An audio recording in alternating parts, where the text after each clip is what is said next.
महाराष्ट्राचा अर्धदैवत छत्रपती शिवरायांना वंदन करून संपूर्ण देशामध्ये आपल्याला मताचा अधिकार प्राप्त झाला। त्या संविधानाचे प्रणेते परमपूज्य डॉक्टर बाबासाहेब आंबेडकर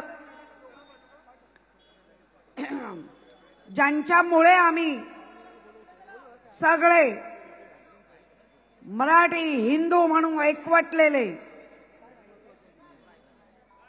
आमचे शिवसेना प्रमुख बाळासाहेब ठाकरे या चारी विभूतींना मानाचा मुजरा करून आदरांजली वाहून पक्षप्रमुख आणि ज्यांनी संपूर्ण जगात आपल्या कामाचा कमी वेळामध्ये एक चांगला ठसा उमटवला असे माननीय उद्धव बाळासाहेब ठाकरे ज्यांनी कालचा छावा पण आजचा वाघ कसा असतो हे त्यांनी आपल्या कामामधून आणि आलेल्या संकटानंतर जे खवळून उठलेलं आमचं युवा नेतृत्व आणि आमच्या वरी विधानसभेचे आमदार, पर्यावरण, पर्यटक, राजशिष्टाचार मंत्री महोदय म्हणून एक आगळा वेगळा ठसा उमटवणारे आदित्य उद्धवजी ठाकरे व्यासपीठावरती उपस्थित असलेले ज्यांनी संसदमध्ये अनेकदा आपल्या बुद्धीचं चातुर्य अनेकदा दाखवलं। मराठी असू दे, हिंदी असू दे, इंग्लिश असू दे, तिन्ही भाषेवर प्रभुत्व असलेले आमचे शिवसेना नेते, या विभागाचे खासदार सन्माननीय अरविंदजी सावंत, त्याचप्रमाणे ज्यांच्या नेतृत्वाखाली आम्ही तयार झालो असे आमचे सन्माननीय दगडूदादा सकपाळ, जे आता ह्या शिवडी विधानसभेचे अरविंद भाई काय अजय चौधरी काय हॅट्रिक पुरी करणारच असे अजय चौधरी साहेब, माझे सहकारी विभाग प्रमुख आशिष चेंबूरकर, बाकी सगळे म्हणजे आरूभाई पासून संतोष पासून, त्याचप्रमाणे वरी विधानसभेमध्ये ज्यांनी शाखा प्रमुख ते आमदार कसा असतो आणि काय आपल्या कामाचा ठसा कसा उमटवला जातो असे सुनील शिंदे, माझ्या सहकारी सगळ्या लता राटे, आमच्या स्नेहल आंबेकर, हेमांगी वरीकर, रमाकांत राटे, आमचे उपनेते ज्यांनी आत्ता सांगितलं बायकाळ्यावरती भगवा उद्धव बाळासाहेब ठाकरे यांचा फडकवणार म्हणजे फडकवणार असे आमचे मनोज दादा, सर्व माता भगिनींनो आणि मैत्रिणींनो, खरं म्हणजे आपल्यासाठी 2019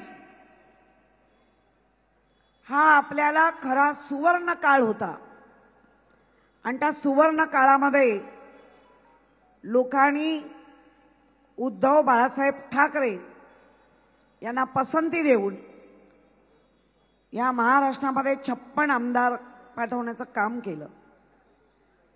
निश्चितच ज्या पद्धतीने 2014 ते 19 आणि 19 ते आतापर्यंतचे जे राजकारण आहे हे तुम्ही आम्ही सगळे बघतो आहोत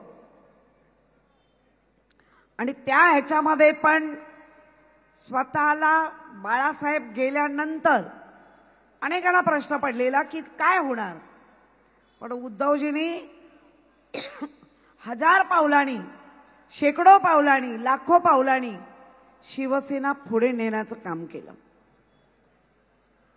आणि ज्या कोविड काळाचा आता इथे उल्लेख झाला आणि त्यानंतर ज्या पद्धतीने या महाराष्ट्रामध्ये काम झालं त्या कामाचं श्रेय मिळत नाही आणि त्या पद्धतीने मग व्यूहरचना रचली गेली आणि त्याचे खऱ्या अर्थाने मी असं म्हणणार नाही की आम्हाला त्रास होतोय, खरा अर्थाने त्रास होतोय, जे गेले त्यांना त्रास होतोय.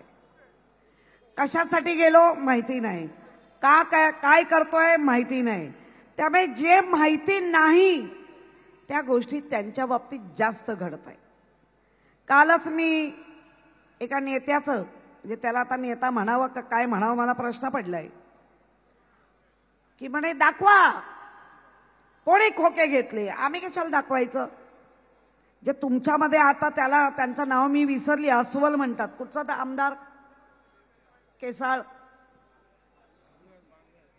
बांगर, त्याने स्टेजवर सांगितलं होतं, त्याने उलट पहिला गौप्यस्फोट केला की 50 खोके मला देत होते, मला 100ची ऑफर आहे पण मी जाणार नाही. हे तिथून प्रचलित झालं.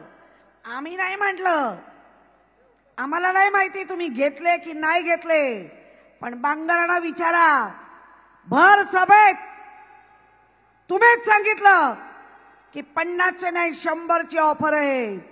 मग रामदास कदम शेजारी बसतात, विचारा त्यांना, सांगतील ते, प्रूफ मागतात आणि वर काय सांगताय, असं नाही झालं तर भांडी घासा. अरे ती तर तुमच्यावर वेळ आलीच आहे, ती तर वेळ तुमच्यावर आलीच आहे. त्यामुळे ना थोबाड उचकटताना आपलं नक्की स्थान काय आहे आत्ता ते बघा आणि उचकटा. कुठल्याही गोष्टीमध्ये एक नेता म्हणून आपण सगळ्यांना सामोरं गेल्या होता आणि तुमच्या आता ज्या काही भाषा घसरतायत, कुठला एक नेता चिपळूणमध्ये स्टेजवर महिला असताना सांगतो, टिंब टिंब तुझ्या आला घोडा लावेन. अरे वा, आमचा भर सभेत महिलांचा अपमान करता, कोणाला लावताय घोडे? आणि मग काय होत आहे या महाराष्ट्रामध्ये?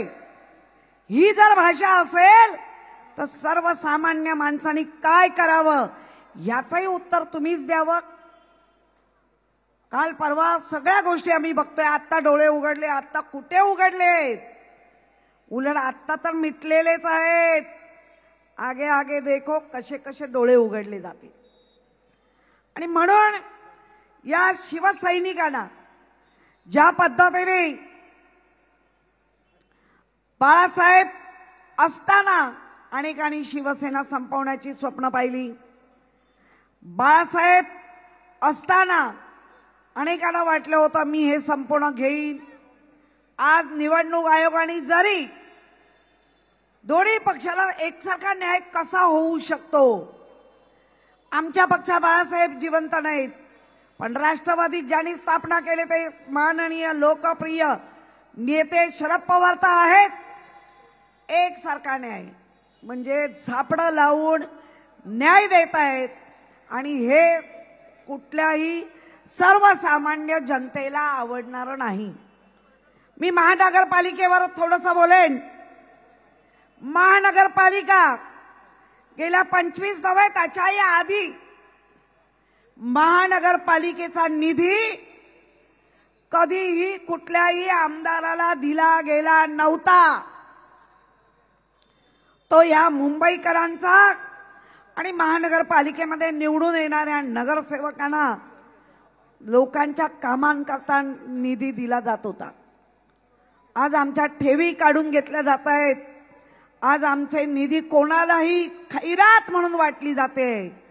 हा प्रशासक म्हणून बसलेला आयुक्त माझ्या भाषेत टिंब टिंब सोडून बसलेला आयुक्त आहे. आणि अशा आयुक्ताला म्हणजे जी काय आपण ज्याला म्हणतो लाज, ती सगळी भाजून खाल्लेली दिसते. आणि ह्या मुंबईचं जास्तीत जास्त कसं नुकसान होईल ह्याकडे लक्ष दिलं जात आहे. आणि म्हणून आत्ता जसं मनोजनी सांगितलं, सावध व्हा. आपण नक्की सावध आहोत. सावध होऊन सावध करा एवढं सांगून मी माझे 2 शब्द संपवते. जय हिंद, जय महाराष्ट्र. देश विदेशातील प्रत्येक घडामोडींचे लाईव्ह अपडेट मिळवण्यासाठी आता साम टीव्हीच्या सर्व सोशल मीडिया प्लॅटफॉर्मला लाईक, फॉलो आणि सबस्क्राईब करा. तसंच सर्व नोटिफिकेशनसाठी बेल आयकॉन प्रेस करायला विसरू नका.